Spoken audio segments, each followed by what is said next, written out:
To lose a twin, it's like losing a part of yourself, because we were literally made together.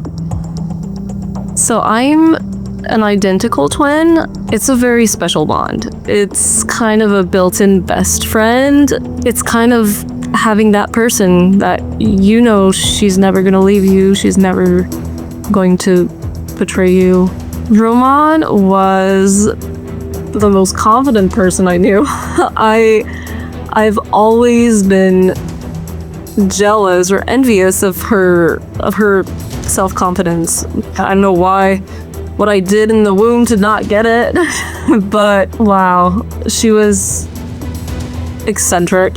She liked big, bold patterns. She wore almost exclusively dresses and weird dresses.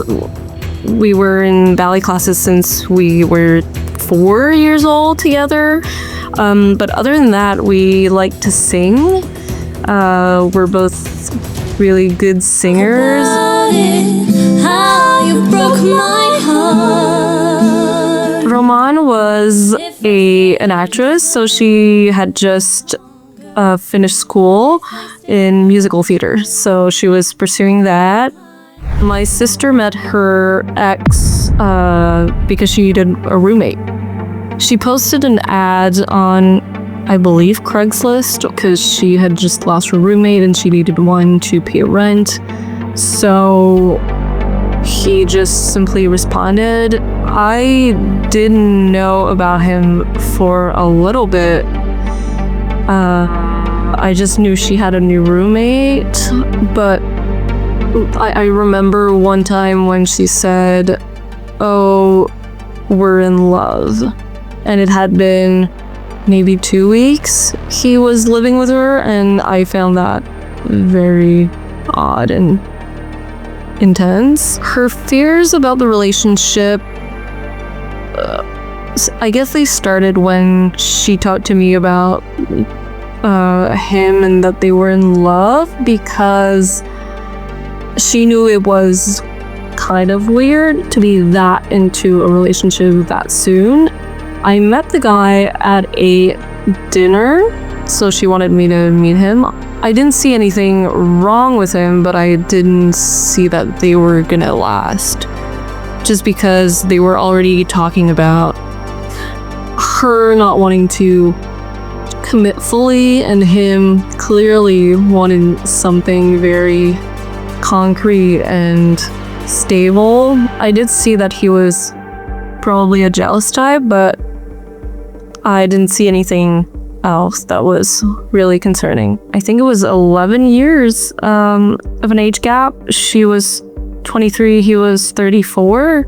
Nobody wants to judge based on an age gap, but also you still want to be careful.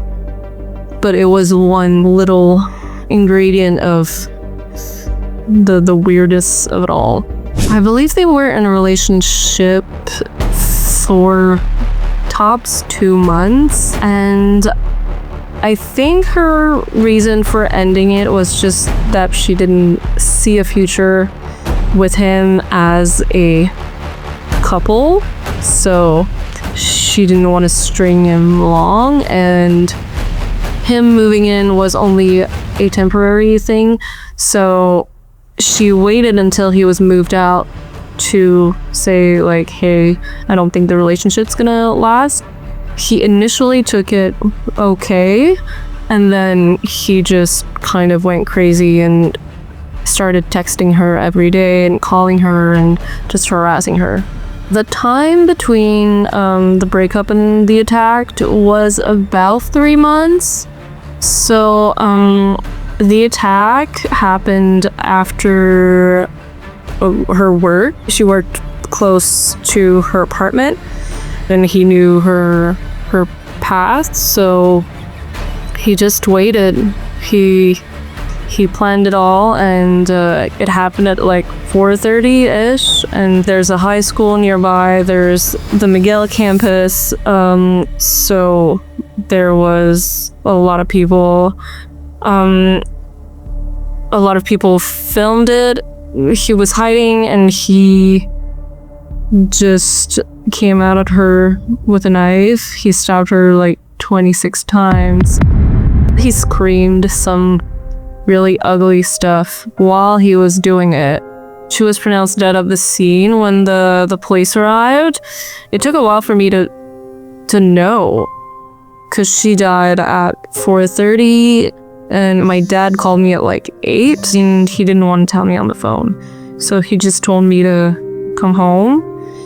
And so I came into my parents' house and everyone was already there, and I saw 2 police officers and I was like, whoa, that's no good. And I had a feeling that it was about her.